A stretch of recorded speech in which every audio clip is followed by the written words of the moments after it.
Dari kalangan orang Yahudi itu ada menjadi sekte Saduki yang menguasai bait suci, sekte Eseni yang kemudian memisahkan diri dari bait suci di Yerusalem sekitar tahun 152 sebelum Masehi, maka menjadi sekte yang akhirnya meninggalkan peninggalan sejarah bagi kita, The Dead Sea Scroll, Alkitab yang berusia 2150 tahun lebih itu sampai sekarang, dan ini mesti kita gaung-gaungkan terus menerus karena Alkitab sudah dituduh palsu, tapi kita tidak pernah memberikan hak jawab terhadap orang yang menuduhnya. Mana ada sekarang komunitas keagamaan yang memiliki kitab suci yang usianya lebih dari 2000 tahun. Satu, yang kedua, kitab suci yang dilestarikan tidak hanya satu agama. Dua agama yang berbeda iman, satunya percaya Yesus, satunya tidak percaya, Tauratnya masih sama. Nah ini bukti keaslian Alkitab. Sebab aku menyertai engkau. Janganlah bimbang, sebab aku ini Allahmu. Aku akan meneguhkan, bahkan akan menolong engkau. Aku akan memegang engkau dengan tangan kananku yang membawa kemenangan. Edukasi rohani. Kita bisa melihat sekarang bagaimana skema dalam sejarah keselamatan. Jadi ada zaman sebelum air bah, kemudian setelah zaman air bah, itu dilanjutkan oleh tokoh yang dinamakan Nuh bersama anak-anaknya. Lah zaman itu kemudian kalau kita membaca Kejadian pasal 9, Nuh diberi peraturan-peraturan termasuk tentang makanan. Semua yang binatang yang di bumi ini boleh kamu makan bersama tumbuh-tumbuhan. Itu diberikan di dalam kitab Kejadian pasal 2. Hanya saja jangan memakan darah. Ya, tidak boleh memakan binatang yang mati dicekik. Karena apa? Karena itu nyawa makhluk ada di dalam darahnya, alasannya seperti itu. Nah ini hukum moral sekaligus yang diimplikasikan di dalam soal makanan. Lalu apa tanda perjanjiannya? Aku bentangkan itu pelangi, ya, busurku di atas awan, ku taruh busurku di atas awan sebagai perjanjian antara aku dan seluruh bumi. Et kasti natati beanan vehayetah leot berit beni uben haaret, antara aku dan seluruh bumi. Makanya pelangi itu adalah gambaran tentang keberagaman. Berarti bangsa-bangsa lain itu dilawat Tuhan sama dengan orang Yahudi.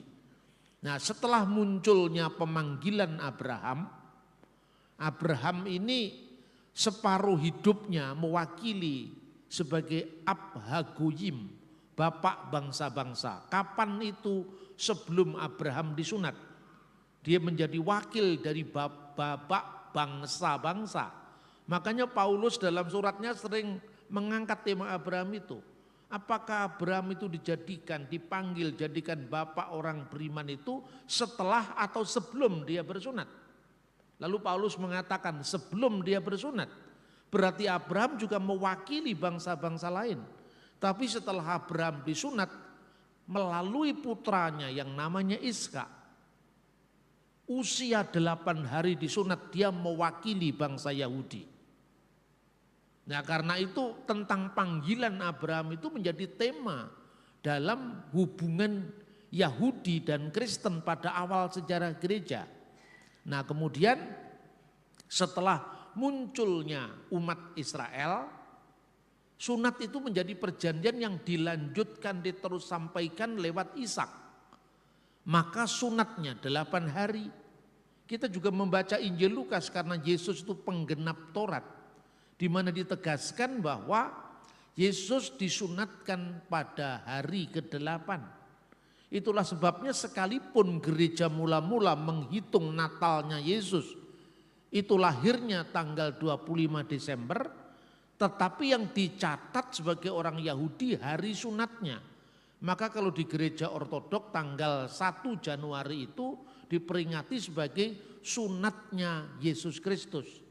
Kitan Sayyidina al-Masih, sunatnya Sayyidina Yesus al-Masih.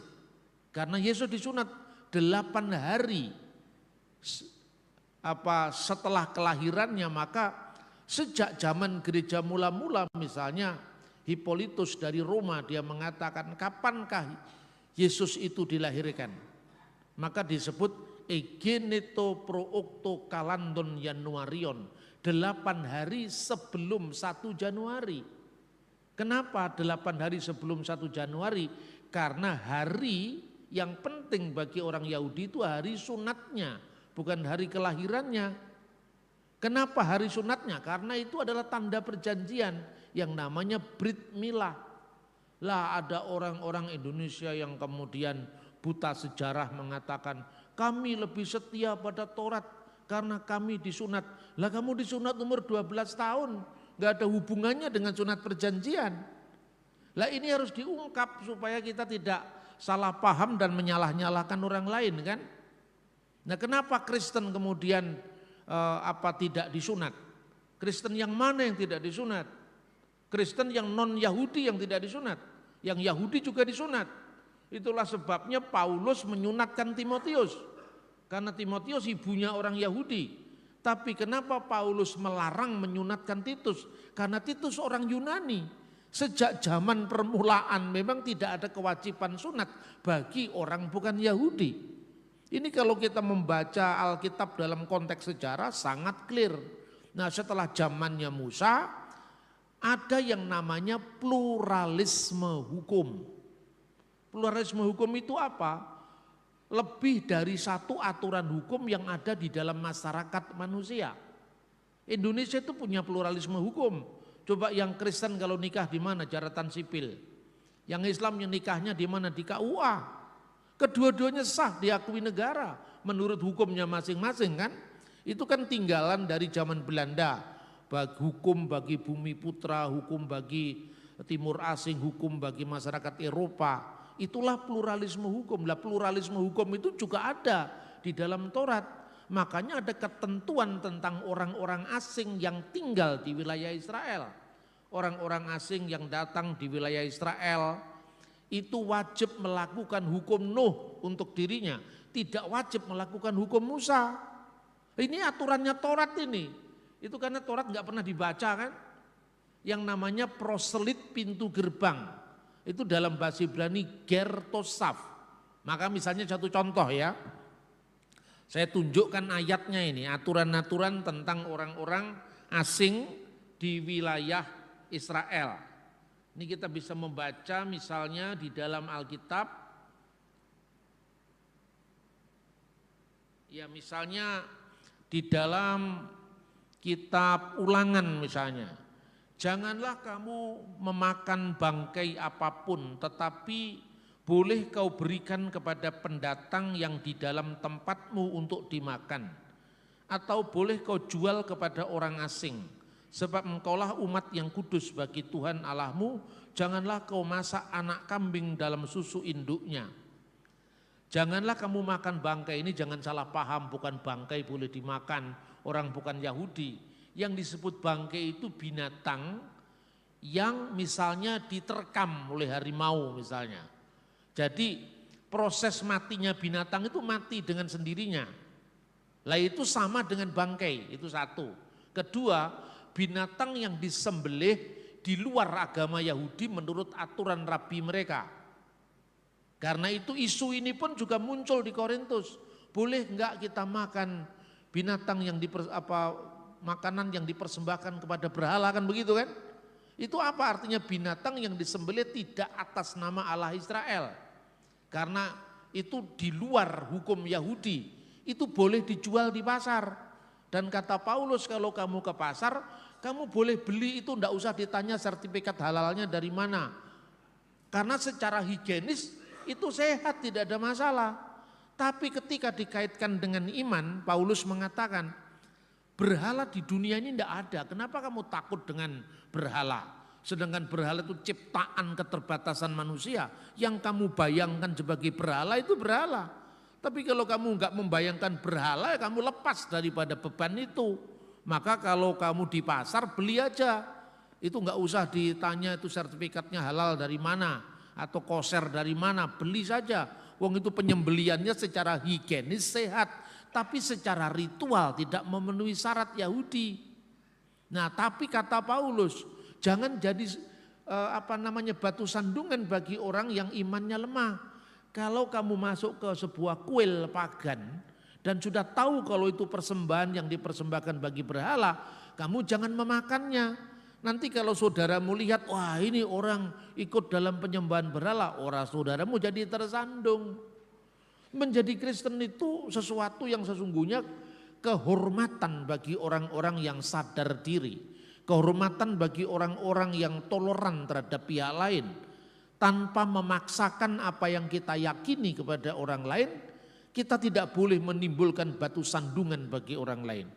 Jadi apa yang saya sampaikan di surat Rasul Paulus tadi sebetulnya menggemakan aturan tentang makanan. Itu terkait semua dengan hukum Nuh itu. Apa yang disebut bolehkah kita makan pada daging yang dipersembahkan kepada berhala, itu aturan tentang abudah zarah, yaitu penyembahan kepada ilah-ilah asing. Lalu kenapa bangkai yang seperti itu, bukan bangkai dibayangkan yang sudah berbau kemudian boleh dijual kepada orang bukan Yahudi? Kok kejam sekali masa bangkai seperti itu dijual kepada orang bukan orang asing, maksudnya orang asing itu yang disebut ger dalam kitab Taurat. Tapi itu boleh dimakan oleh orang asing di pintu gerbang. Artinya apa orang asing di pintu gerbang itu?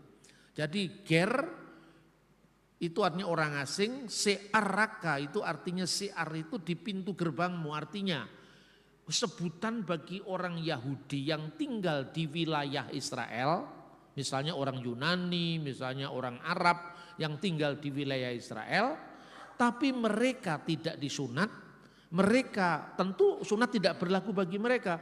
Mereka tidak melakukan hukum Musa, tapi mereka melakukan hukum Nuh, dan itu harus dilindungi hak-haknya. Tidak boleh mereka didolimi, karena aturan dalam kitab Taurat, kamu harus memperlakukan adil terhadap orang asing karena dahulu pun kamu menjadi orang asing di tanah Mesir. Lah orang-orang seperti ini yang disebut gertosaf atau hasede umot haolam. Kenapa boleh makan binatang yang mati dicekik atau binatang yang mati dengan sendirinya karena diterkam harimau misalnya? Ya karena dia bukan Yahudi. Hukum yang berlaku dia bukan hukum Taurat, tapi hukum Nuh. Aturan ini kan jarang sekali dibahas dalam konteks seminari-seminari kita atau sekolah-sekolah kitab suci kita. Karena apa? Begitu kita membaca perjanjian baru, perjanjian lama itu seolah-olah masa lalu yang tidak perlu dikenang lagi.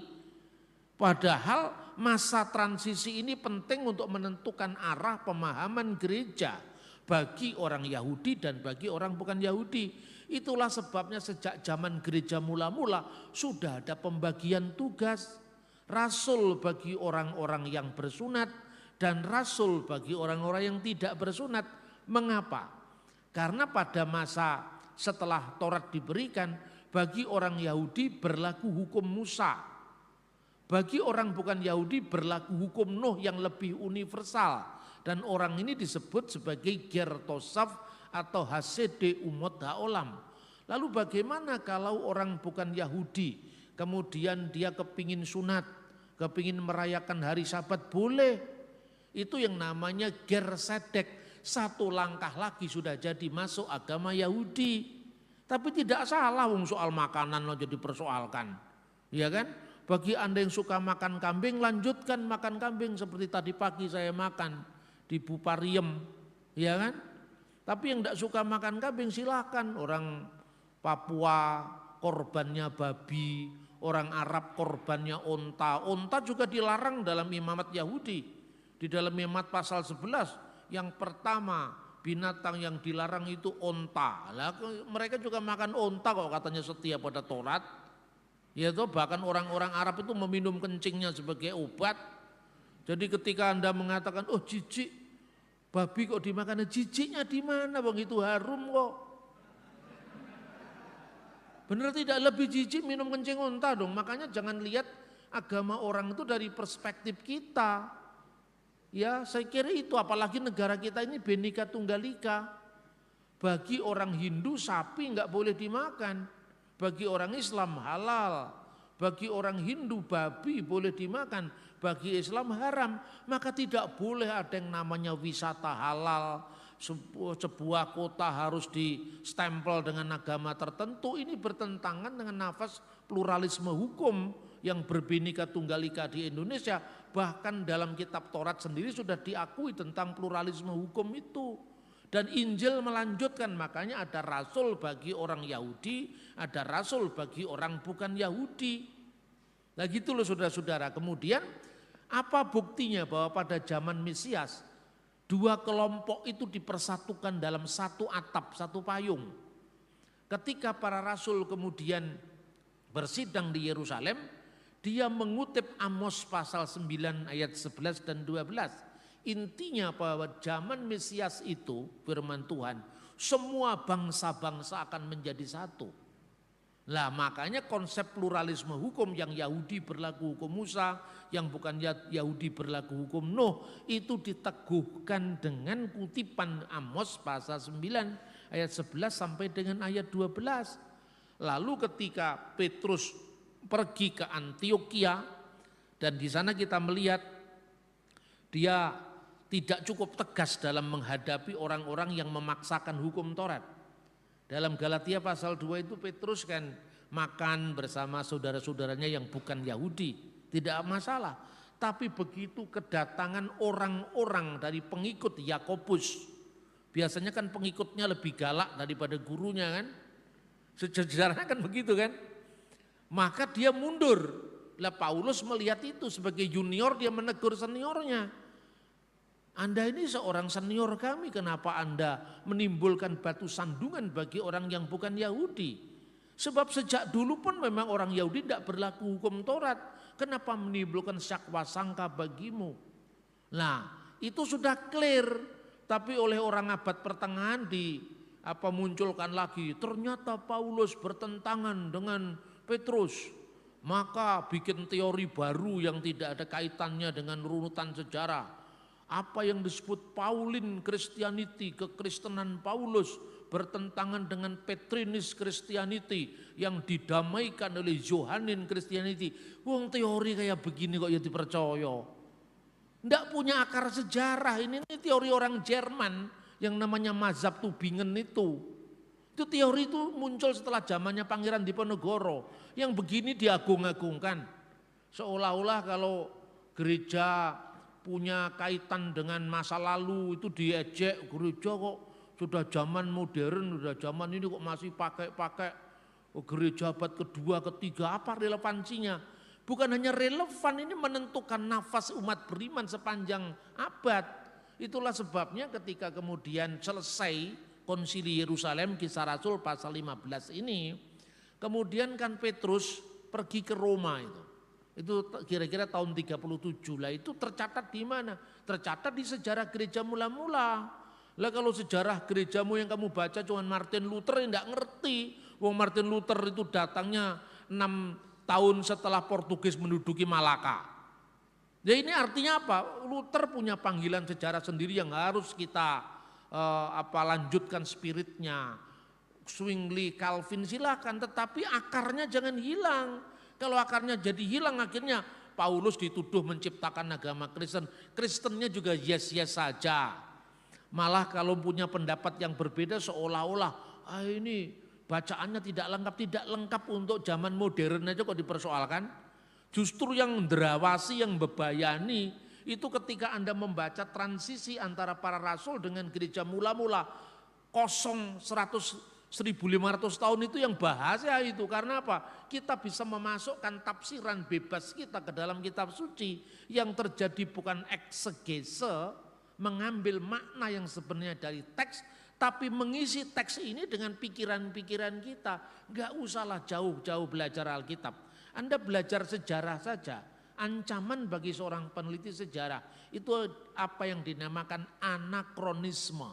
Ana itu melawan, kronos itu melawan kronologi sejarah. Nah itu Bapak Ibu.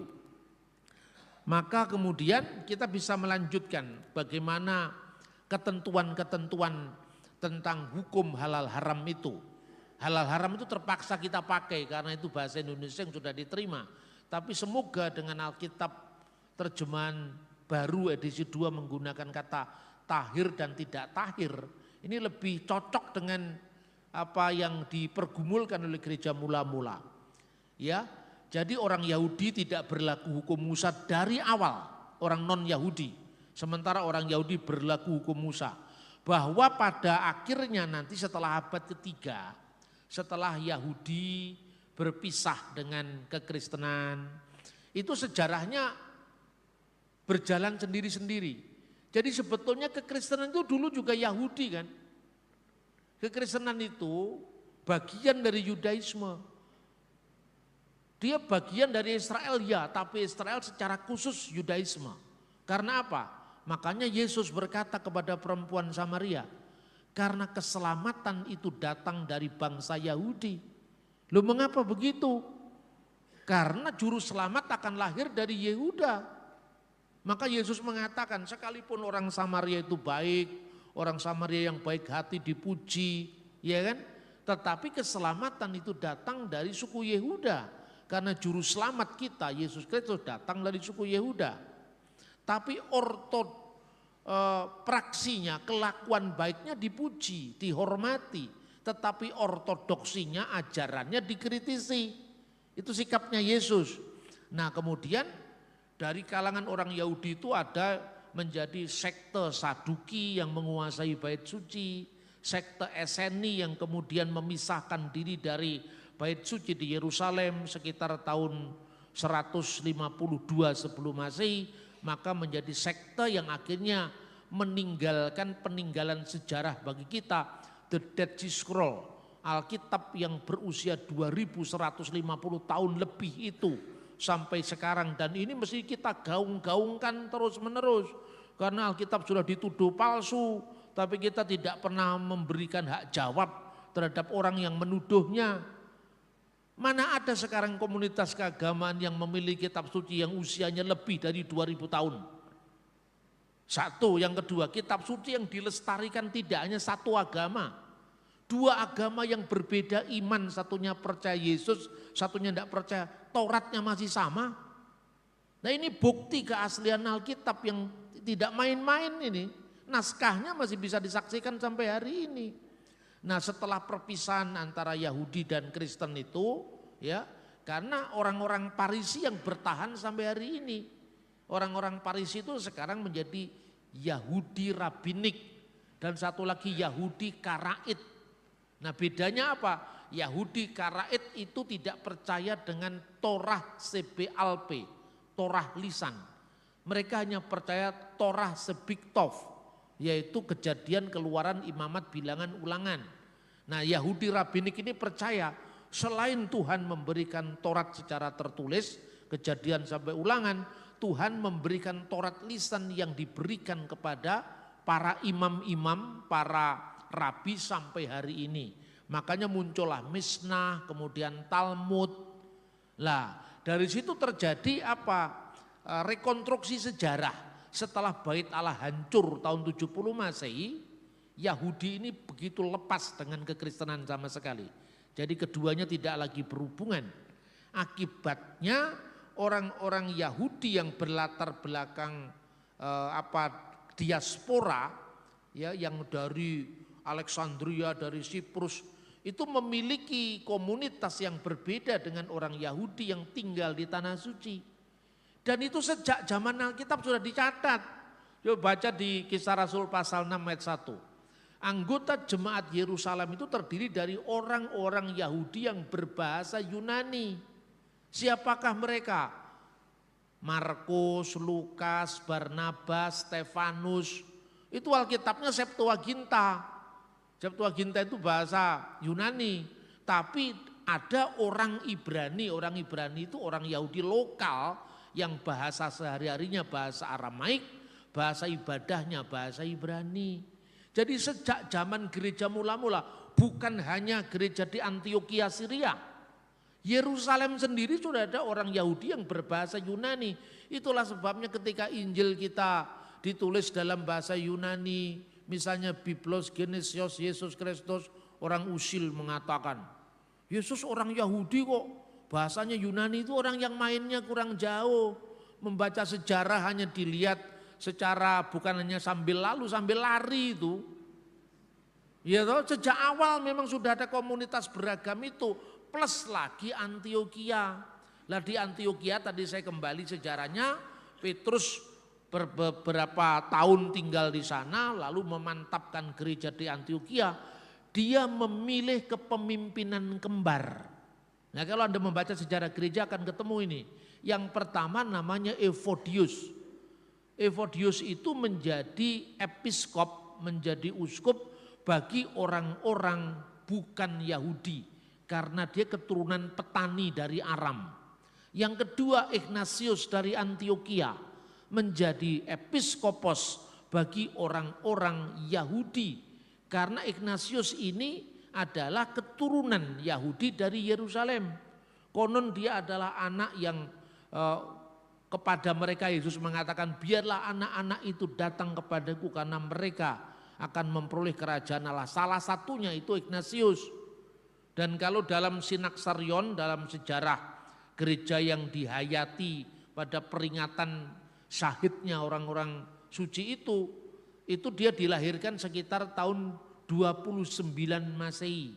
Berarti ketika Yesus berkarya antara tahun 33, 32, 33, usianya Ignatius kira-kira 3 tahun. Jadi persis disebut, biarlah anak-anak itu datang kepadaku, salah satunya Ignatius.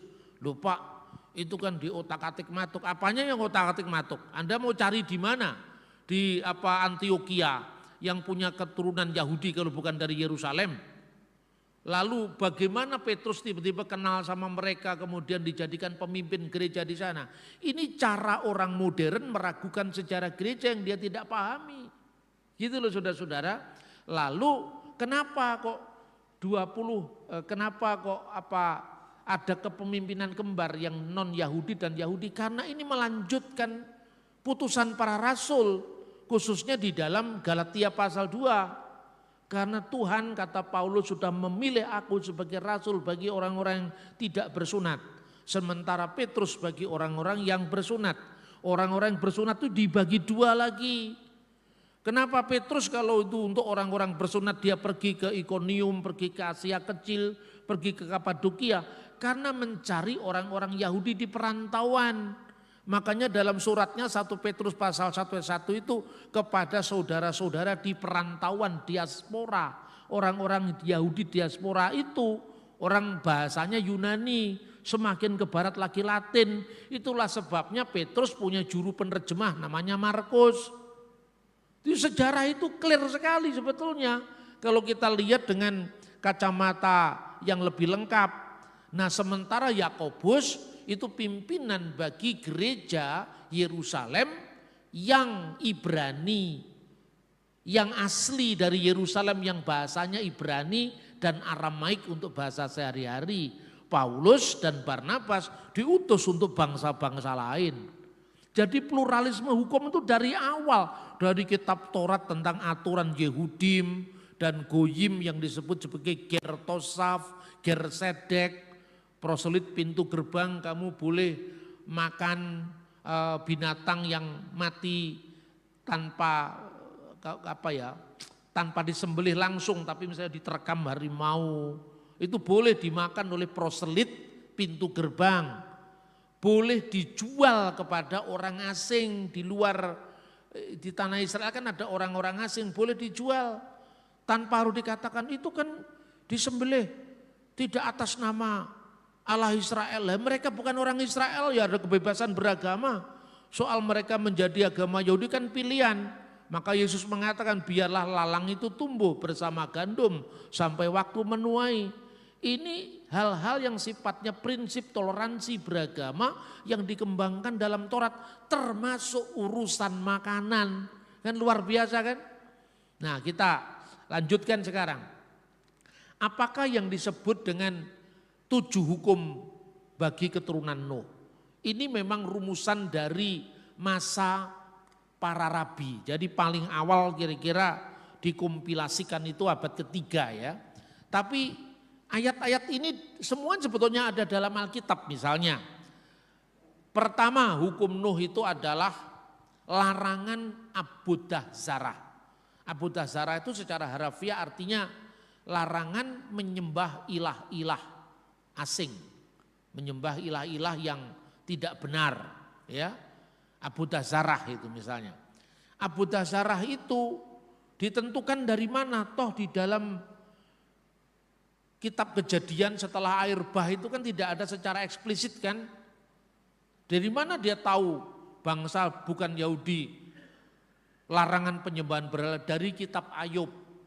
Kenapa kitab Ayub? Karena Ayub itu bukan Yahudi. Jadi Nabi Ayub itu kan asalnya dari Uz. Uz itu di wilayah Edom, Yordania sekarang. Nah makanya dalam kitab Ayub itu dikatakan apabila engkau melihat matahari, bulan, bintang dan kamu mengaguminya, memberikan kecupan kepadanya, itu termasuk penyembahan berhala. Nah itu dari Nuh itu, dari Ayub itu, karena Ayub itu seorang yang dianggap nabi bukan Yahudi. Ya kemudian yang kedua, Kelilat Hasem. Kelilat Hasem itu adalah hormat kepada religi, hormat kepada Tuhan, hormat kepada aturan-aturan dalam perspektif ketuhanan, kira-kira seperti itu. Ketika para rasul bersidang, apa yang pertama dia pertimbangkan? Kita tidak boleh membuat halangan bagi bangsa-bangsa lain untuk berbalik kepada Allah. Inilah Kelilat Hasem. Artinya bagi bangsa-bangsa lain diajari hormat kepada Tuhan sebagaimana Taurat mengajarkan kepada orang Yahudi. Jadi 1 larangan abudah zarah, 2 larangan Kelilat Hasem, tidak hormat kepada Tuhan, menista Tuhan. 3 gilui arayot, imoralitas seksual.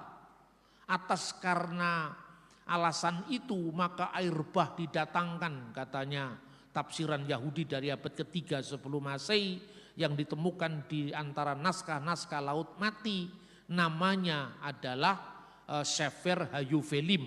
Itu sumbernya dari abad ketiga sebelum Masehi. Kelilat Hasem itulah yang disebut percabulan dalam Kisah Rasul pasal 15. Kemudian gesel itu tindakan kekerasan, perampokan, pencurian. Kemudian berikutnya itu adalah sefikut damim, menumpahkan darah. Karena nyawa makhluk ada di dalam darahnya. Ya, kemudian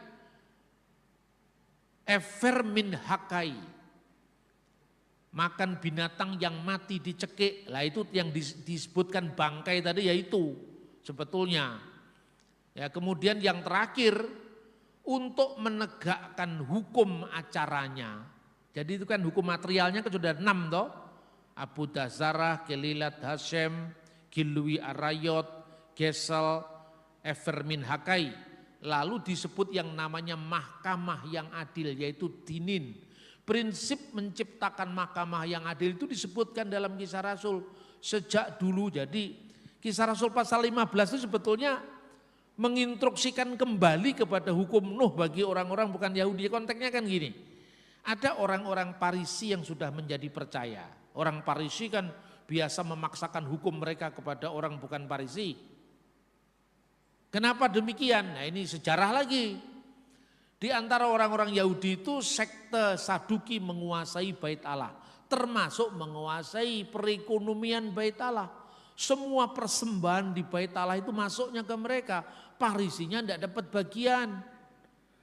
Itu jadi sejak dulu yang namanya persembahan persepuluhan jadi masalah itu sejak dulu sebetulnya.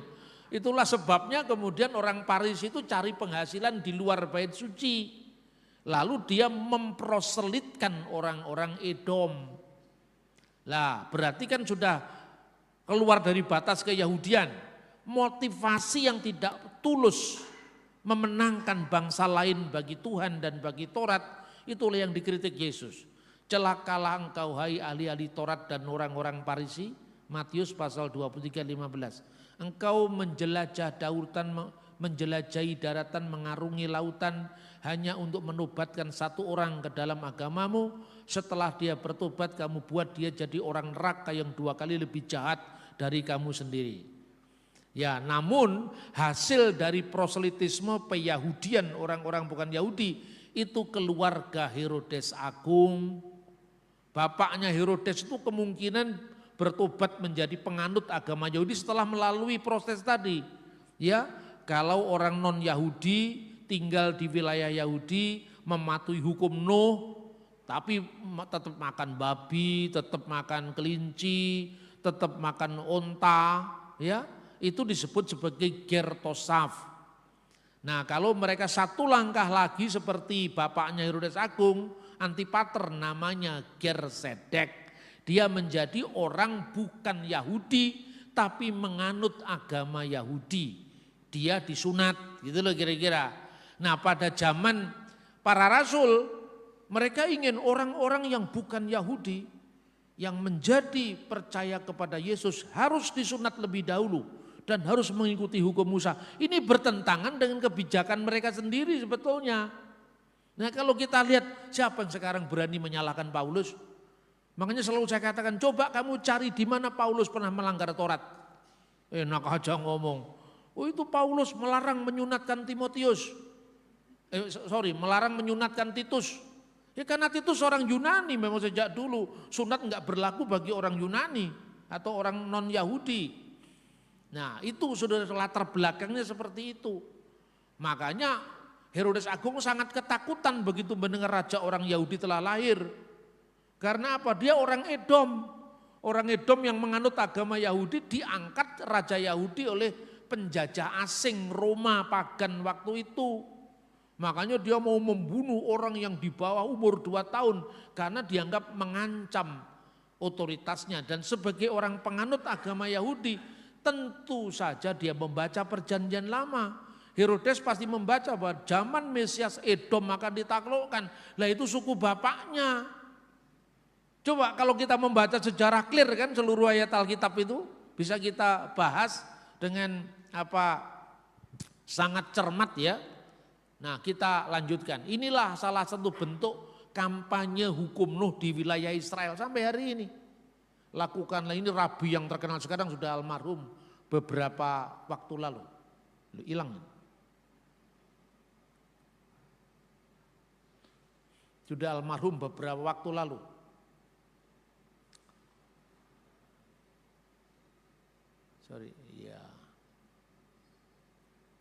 Nah ini. Jadi ini 7 hukum Nuh yang ditulis dalam bahasa Arab ini. Ya sab'ah wasaya abna'in Nuh. Jadi 7 hukum ya, ini makanya ditulis www.7for70.com. Itu artinya 7 hukum bagi 70 bangsa-bangsa. Karena dalam kitab Kejadian ada 70 bangsa-bangsa, itu artinya angka simbolik untuk seluruh umat manusia di dunia. Saya bertemu dengan seorang teman saya dari gereja Ortodok Yunani di Yerusalem. Lalu saya tanya tentang itu. Dia keberatan, saya keberatan kalau hukum itu dilakukan. Terus saya tanya, keberatannya apa? Bukan keberatan secara teologis, tapi keberatan siapa yang harus menafsirkan hukum ini. Jadi penolakan orang-orang Kristen tertentu di Yerusalem terhadap kampanye hukum Nuh yang dilakukan oleh Rabi Yahudi. Lalu siapa yang mendefinisikan penyembahan berhala? Jangan-jangan Tritunggal disalahpahami penyembahan berhala. Nah itu kan soal penafsiran. Tapi prinsip hukumnya tidak ditolak. Vatikan pun mengakui ini prinsip hukum, bahwa bagi orang bukan Yahudi tidak berlaku hukum Taurat. Nah ini kampanye 7 hukum Nuh dalam bahasa Ibrani dan Arab yang saya kutip dari sebuah web ya. Ini kira-kira mereka melakukan ini ya, kelompok-kelompok ini juga sangat gencar sekali kesadaran akan 7 hukum Nuh dari rabi yang namanya Rabi Lubavitch.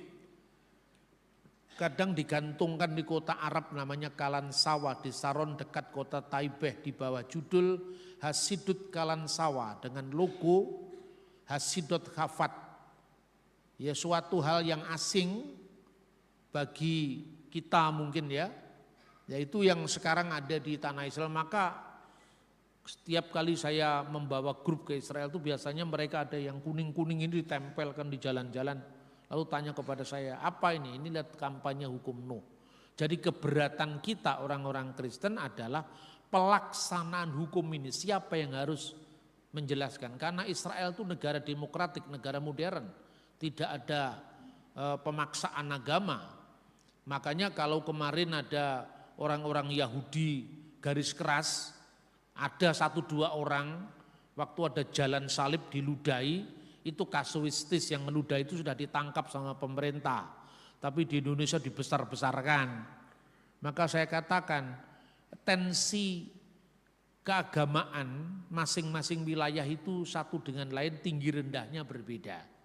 Saya berikan contoh. Ya, orang yang meludahi jalan salib itu 1-2 orang. Tapi Israel sangat memberi juga ruang bagi orang-orang non-Yahudi dan gereja mereka.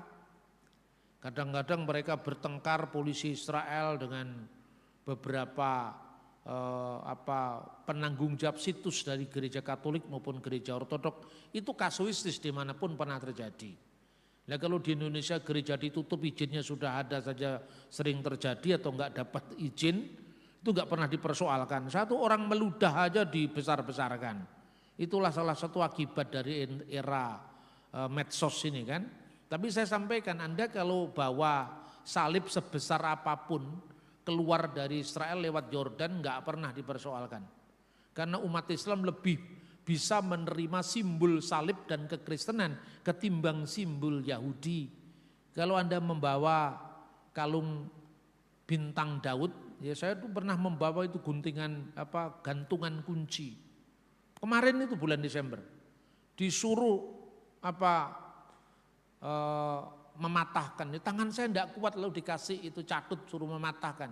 Lalu saya minta tolong teman saya dipatahkan orang Yordan. Sampai segitunya. Tapi kalau Anda pergi dari Israel, ya dari Israel, keluarnya dari Mesir, Anda mau bawa simbol Yahudi, simbol Islam, simbol Kristen, nggak jadi masalah. Berarti kasus umat Islam di Yordan dan umat Islam di Mesir beda. Cara memandang hubungannya dengan umat Yahudi. Itulah maka diperlukan dialog. Sebab era medsos ini kan sebetulnya kan era untuk manggung. Wong gemblung ke manggung itu ya medsos itu. Makanya banyak orang yang modalnya cuman sepotong-sepotong tapi pinter ngomong ya muncul. Itu yang terjadi saudara-saudara. Inilah yang disebut 7 dari hukum Nuh yang banyak dipertanyakan. Nah sekarang sebetulnya misfot ini sudah ada dalam kitab Kejadian ya, misalnya lihatlah aku memberikan kepadamu segala tumbuh-tumbuhan yang berbiji di seluruh bumi dan segala pepohonan yang buahnya berbiji akan menjadi makananmu.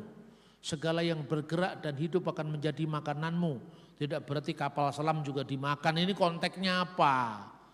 Kadang-kadang orang itu kalau sudah terpenjara dengan satu pemahaman, apapun yang dikatakan orang lain tidak di cross check sumbernya. Tapi apa yang sudah kita terima berabad-abad atau bergenerasi-generasi itu dianggap kebenaran mutlak. Aku telah memberikan semuanya itu kepadamu seperti juga tumbuh-tumbuhan hijau. Coba pada era ini babi belum masuk larangan karena umat Israel belum muncul kan. Nah itu contohnya kira-kira orang-orang pada zaman Nuh itu pasti makan babi itu.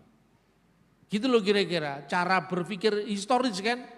Dan kita lanjutkan, rujukan terawal dari apa yang disebut hukum Nuh atau misfot bini Noah atau sefa misfot bini Noah itu ada di dalam buku Yobel. Lah ini pun juga orang Kristen tidak perlu kemudian bingung. Wah ternyata kitab Yobel ditemukan di naskah Laut Mati. Kenapa nggak disebut Alkitab gitu jadi bingung. Padahal yang begini ini anggap saja ini tafsir Alkitab, ini tafsir Kejadian. Tidak harus jadi mengganggu kanon Kristen. Sekarang lagi rame-rame kitab Henok. Kenapa enggak dimasukkan dalam kanon? Rata-rata orang yang begini pasti bukan ortodok, pasti bukan Katolik. Sebab orang Katolik itu seawam apapun tidak pernah mempersoalkan kanonisasi. Tapi orang-orang Protestan dan generasi setelahnya itu genit sekali kalau sudah ngomong penemuan sejarah karena dia memang asing dengan data-data sejarah awal asing, maka kitab Henok aja rame. Kenapa enggak masuk kanon loh? Ya memang sejak dulu enggak masuk kanon kitab Henok itu. Ya toh? Tapi cara membaca kitab Henok sendiri bukan berarti kita juga hitam putih. Orang tanya kepada saya, "Pak, kenapa Kristen itu percaya Mesias itu anak Allah? Padahal orang Yahudi tidak percaya Mesias itu anak Allah." Kan gitu kan? Terus saya jawab, Yahudi yang mana yang enggak percaya itu? Oh ini Yahudi, rabi ini, rabi itu. Nyapa dadak kowe melok rabi dhewe ya iso. Itu kan jawaban yang sebetulnya agak jengkel-jengkel dikit lah. Kamu mesti melacak ini dari tahun berapa. Ya toh?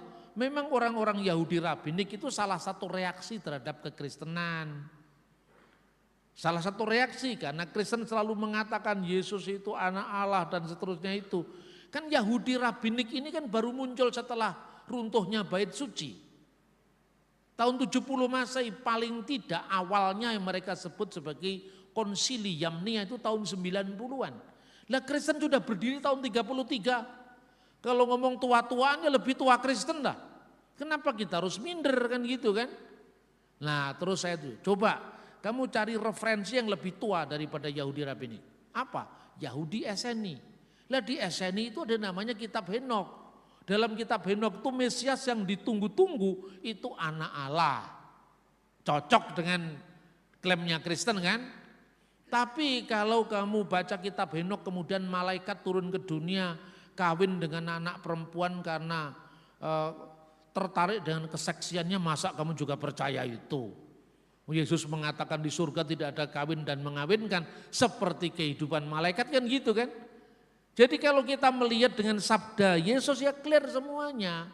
Tolak ukur kita itu Yesus lah. Yesus punya murid 12, punya murid 70 murid 12 punya murid lagi seterusnya.